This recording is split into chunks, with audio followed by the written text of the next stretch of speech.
Hey folks, Rob back with a special Rob Plays. I've been asked by the cool folk of the Play It Again project, which is a project that's primarily about the preservation history of computer games developed in Australia and New Zealand, to talk, basically to cover some of the games in their collection from the perspective of someone who's played them with a bit of gaming knowledge. So, not necessarily words I'm fully familiar with, but there's some I have, some I'm not. And first one they gave me to check out was Penetrator for the Spectrum. Now, I did a vid a very long time ago. One of my earliest was of the C64 version running on emulation. So, I'm familiar with the concept, but the Spectrum version here is the original, so I've got the trusty 48K plugged up, and let's dive in. So, as it said on the screen, it was originally put together by Phillip Mitchell, who of course helped program The Hobbit, published by Beam Software, well, I should say developed for Beam Software and published by Melbourne House in 1982. The relationship being, of course, that Beam was their internal development team, and then they publish it. So let's bring this up. Yeah, it is so hilariously primitive there. I love it for that. Alright, one player. So of course, it's basically scrambled. The big difference being, of course, that you don't have to worry about fuel. Instead of worrying about fuel, you've sort of got this danger indicator. Now, when I played on the 64, I didn't quite understand that. But it's basically a sort of difficulty meter, if anything. As you progress through the stage,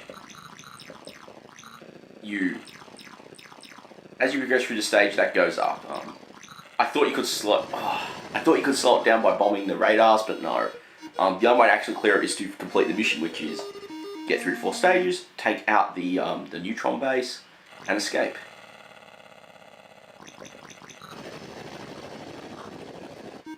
Being a pretty early Spectrum game, it doesn't have joystick controls, so I'm sitting there using the keyboard, and the controls are a little cumbersome, at least for me. So that's basically Q and A to control your altitude. O is your brakes, so you move to the left. If you hold P down, you'll thrust forward to the right, otherwise it fires your laser. And then any of the keys on the bottom row will let you drop a bomb. And of course, when you got bombs on screen, you can only carry 2.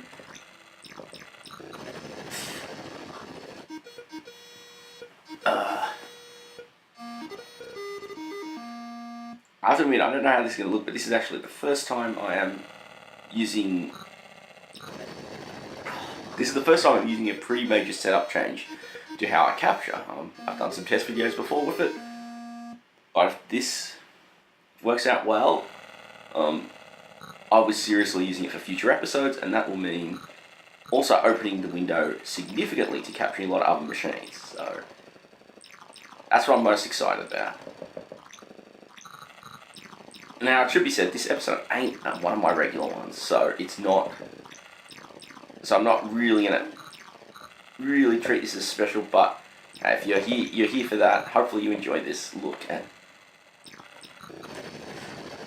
I keep messing that up. Alright, I'm gonna have another run. Thing is, compared to most Scramble clones at the time, I mean, I haven't played many early ones, but yeah, this one does have a few interesting tricks. Alongside the different progression, no fuel and stuff, there's also a training mode, so you can actually do a run through and practice the 4 main stages. I kind of like that because,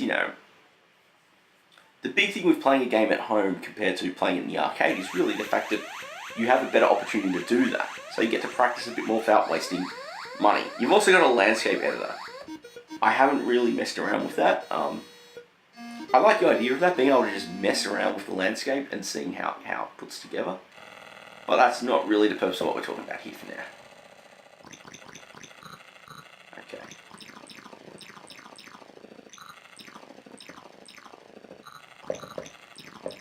Truth be told, I really wish it was one key to shoot. Or at least there was an option to redefine keys, because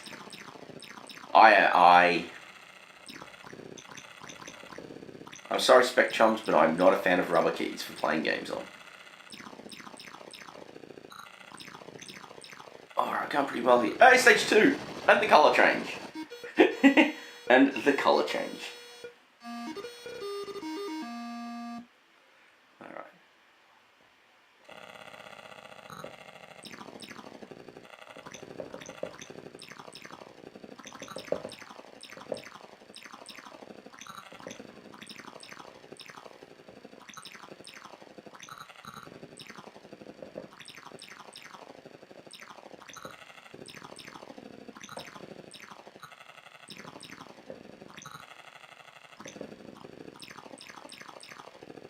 Okay.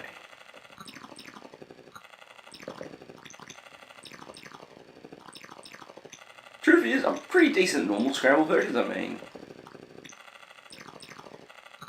Oh, that was a stuffed move.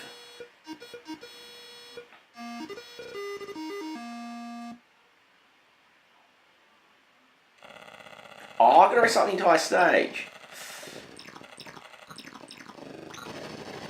Now that was also silly.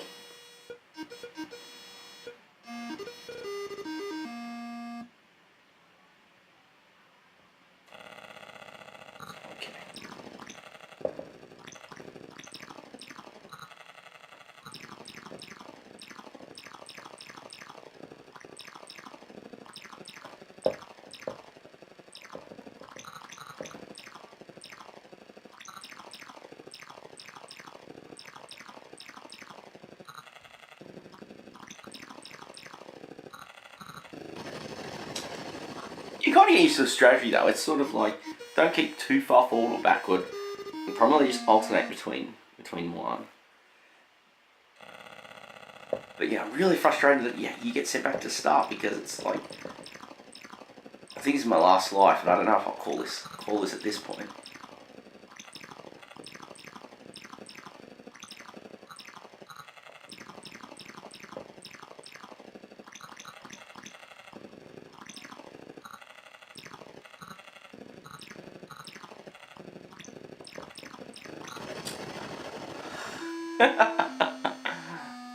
Now, is it one that deserves to stand test of time? Somewhat. It's pretty important being a pretty darn early Australian developed game for the Spectrum. I always find that unique that Melbourne House has been with like some of the first devs on the system. I mean, this has to be one of the earliest games that was 48K only. And I just find it very interesting. But anyway, I think that's a bit of a look at Penetrator. I don't think I'm going to get much further in. And my goodness, the rubber keys do make me feel uncomfortable after a while. But it's actually a pretty fun little scramble arcade style game for the Spectrum. I hope you enjoyed this one. If you're interested in seeing sort of more about Australian games history, the Play It Again Project's website is www. I'll link it below because I can't remember off the top of my head. And of course, I've got more games covered on the channel. Some locally reduced, some not. As always, thank you for watching. Thanks again, and I hope to catch you next time.